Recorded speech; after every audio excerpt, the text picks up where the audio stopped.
아멘. 자, 오늘 이 새벽에 하나님께서 우리에게 주시는 하나님 말씀은 레위기 6장 8절에서 23절까지 말씀입니다. 레위기 6장 8절에서 23절까지 말씀, 저와 여러분이 한 절씩 나누어서 교독합니다. 여호와께서 모세에게 말씀하여 이르시되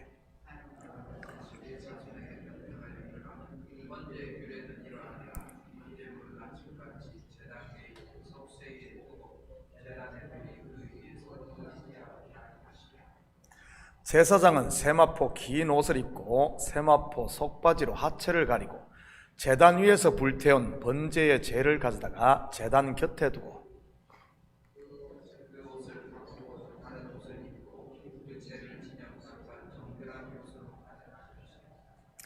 제단 위에 불은 항상 피워 꺼지지 않게 할지니 제사장은 아침마다 나무를 그 위에서 태우고 번제물을 위에 버려놓고 화목제의 기름을 그 위에서 불사를 찌며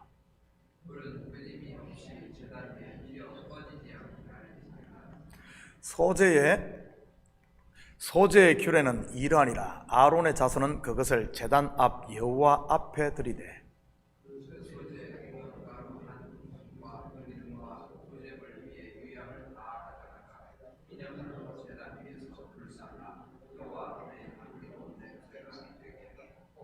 그 나머지는 아론과 그의 자손이 먹되 누룩을 넣지 말고 거룩한 곳 회막들에서 먹을지니라.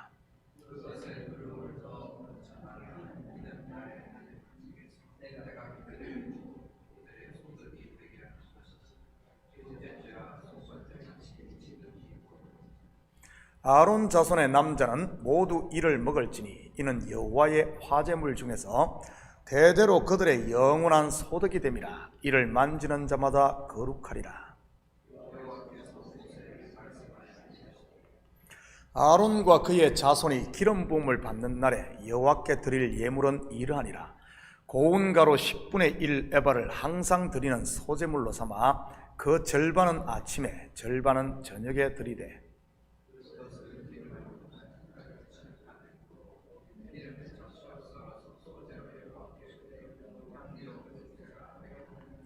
이 소제는 아론의 자손 중 기름 부음을 받고 그를 이어 제사장 된 자가 드릴 것이요 영원한 규례로 여호와께 온전히 불사를 것이니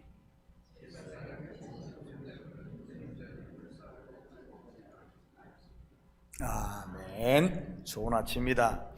오늘 본문은 제사장의 관점에 맞추어 과연 어떻게 번제와 소제를 드릴 것인가에 대한 방법론적인 내용을 소개하고 있습니다.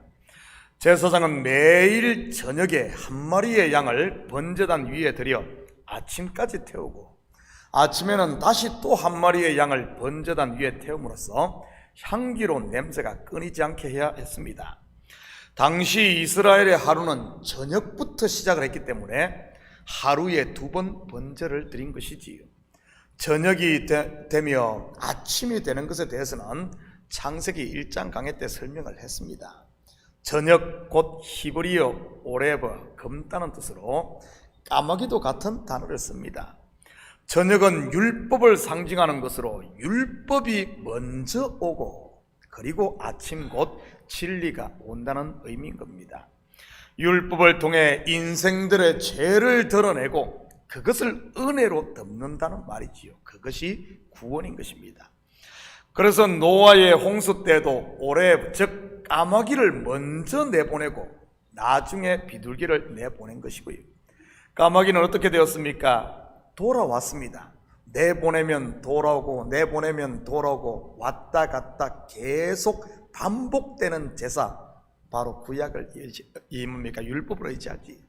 그런데 비둘기는요, 감람잎을 물고 왔다가 다시 내보내자 돌아오지 않았습니다. 물론 겉으로는 땅이 말랐음을 의미하고 영적으로는 새 하늘과 새 땅이 열렸다는 의미지요.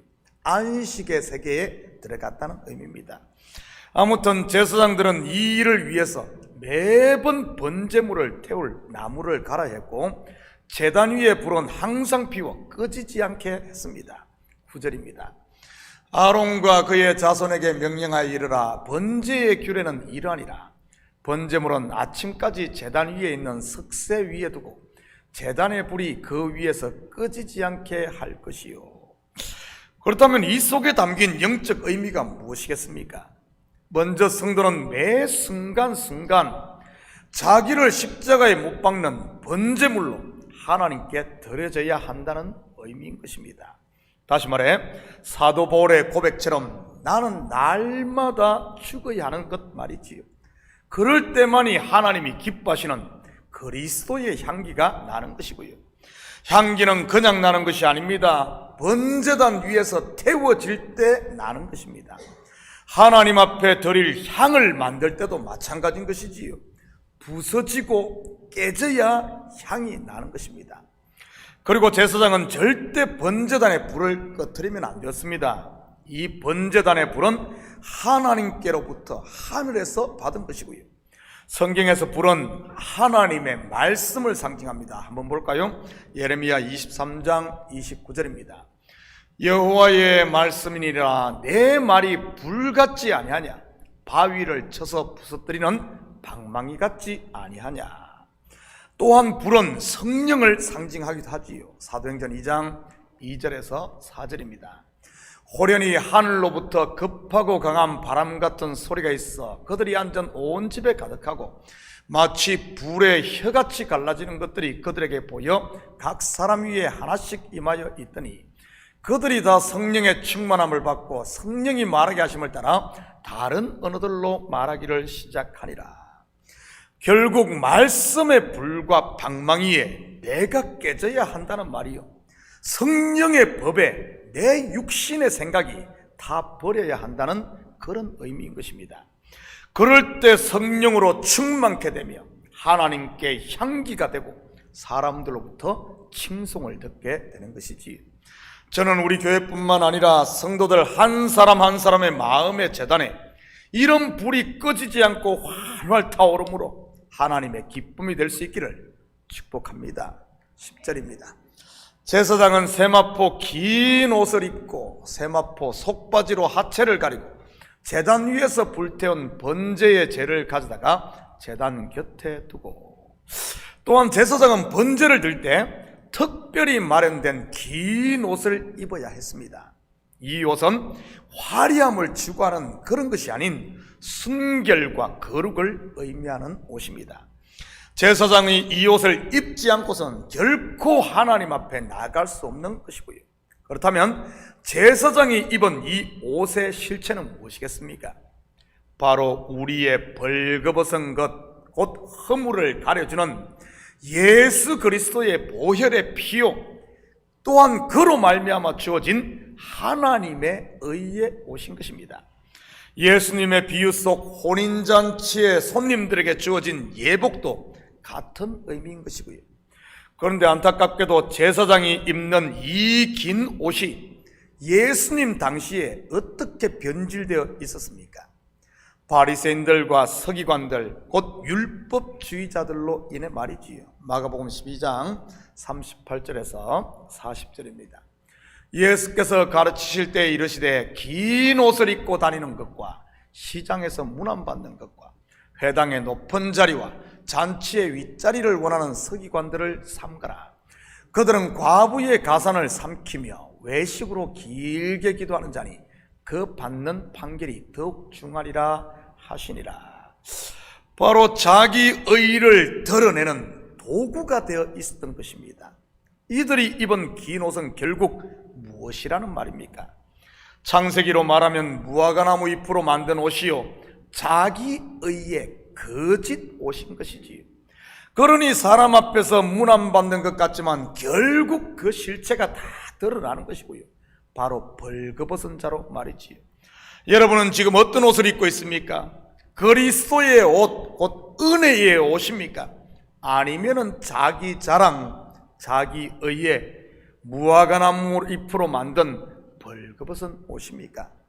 자기는 가린 줄 아는데 실제는 속이 훤히 들여다 보이는 수치의 옷인 것이지. 저는 우리 식구들이 은혜의 옷을 입음으로 하나님의 영광을 드러낼 수 있기를 축복합니다. 내 허물은 가리고요. 그렇다면 소제를 드리는 규례에서 가장 중요한 것은 무엇이겠습니까? 지난번에서도 공부했듯이 누룩이 들어가면 안 됩니다. 이 소제의 말이지. 이것은 하나님께 화제로 드리는 소제뿐만 아니라 제사장들이 먹는 부분도 마찬가지인 것이고요. 성경에서 누룩이 상징하는 것이 무엇이라고 했습니까? 바로 율법에서 난 자기의입니다. 소제는 영적으로 성도들의 감사와 충성을 상징하는 것으로 성도들의 헌신에 이 자기라는 이 자기의가 드러나면 안 되는 것입니다. 그런데 실제적으로 보면 실컷 교회에서 충성하고서 이 누룩이 들어감으로 말미암아 안함만 못한 일들이 얼마나 많이 일어나고 있습니까? 평생을 바쳐 교회를 세우고는 자기의를 드러내려고 하다가 분쟁의 불씨가 되는 경우들 말이지요. 어떤 분들은 열심히 봉사하고 자기 입으로 다 까먹는 분들도 얼마나 많은지 모릅니다. 저는 우리 식구들의 모든 수고에는 이 누룩이 제하여짐으로 하늘의 상급이 쌓이도록 항상 깨어있기를 축복합니다. 바로 내 의를 드러내려는 내 속에 남아있는 이 육신의 법을 처복종시킴으로 말이지요. 이것이 바로 선한 믿음의 싸움인 것이고요. 18절입니다. 아론 자손의 남자는 모두 이를 먹을지니 이는 여호와의 화제물 중에서 대대로 그들의 영원한 소득이 됨이라. 이를 만지는 자마다 거룩하리라. 소제 예물 가운데 번제단 위에서 불사르지 않은 부분은 제사장의 분깃이 되었습니다. 이것은 하나님의 일을 하는 제사장들의 생계를 보장해 주었다는 의미입니다. 사도 바울 또한 주의 일을 하는 일꾼들에 대해 생계 문제에 대해서 언급을 하고 있음을 보게 됩니다. 고린도전서 9장 9절 10절입니다. 모세의 율법에 곡식을 밟아뜨는 소에게 망을 씌우지 말라 기록하였으니 하나님께서 어찌 소들을 위하여 염려하심이냐? 오로지 우리를 위하여 말씀하심이 아니냐? 과연 우리를 위하여 기록된 것이니 밭가는 자는 소망을 가지고 갈며 곡식 뜨는 자는 함께들 소망을 가지고 뜨는 것이라. 계속해서 13절 14절입니다. 성전의 일을 하는 이들은 성전에서 나는 것을 먹으며 제단에서 섬기는 이들은 제단과 함께 나누는 것을 너희가 알지 못하느냐? 이와 같이 주께서도 복음 전하는 자들이 복음으로 말미암아 살리라 명하셨느니라. 예나 지금이나 교회에서 일어나는 문제들이 비슷했던 것 같습니다. 바울이 받았던 사례비를 가지고 문제를 삼았던 것을 보면 말이지요. 이를 만지는 자마다 거룩하리라. 영적으로 무슨 의미겠습니까? 소제물은 성도들의 충성을 상징한다고 했습니다. 바로 충성스러운 일꾼들 옆에 충성스러운 일꾼들이 생긴다는 말입니다. 물론 충성하지 않고 게으름 피고 교회를 허는 사람 옆에는 그런 사람이 또 생기는 것이고요. 저는 우리 식구들이 충성스러운 일꾼들과 함께 하심으로 충성스러운 하나님의 일꾼들이 되시고 또한 이런 열심을 퍼뜨리는 전도자들이 되시기를 축복합니다. 하나님의 교회를 대적하고 하나님의 교회에 불을 꺼뜨리는 그런 사람 주위에서 같이 불 꺼뜨리는 이런 사람들이 되지 마시고요. 그래서 열심 있는 사람 주위에 있으면 그 불이 나에게도 붙는 겁니다. 거룩한 사람 주위에 있으면 나도 그렇게 거룩해지는 겁니다. 왜냐하면 우리 속에는 그리스도의 빛 하나님이 우리 속에 있기 때문에 그렇습니다. 사랑하는 성도 여러분, 오늘 하루도 말씀의 불, 성령의 불, 그리고 기도의 불이 활활 타오를 수 있도록 항상 깨어서 여러분 은혜 아래 가시고 내 속에서 욕심과 미움과 시기의 육신의 생각이 올라오거든 이런 것들 번제단의 태움으로 내 의가 아닌 그리스도로 말미암아 주어진 이 은혜의 옷을 입고 우리 식구들은 충성된 일꾼으로 오늘도 복된 이런 삶을 누리시기를 예수님의 이름으로 축복합니다. 같이 기도하십시다. 사랑의 아버지 하나님, 참으로 감사를 드립니다.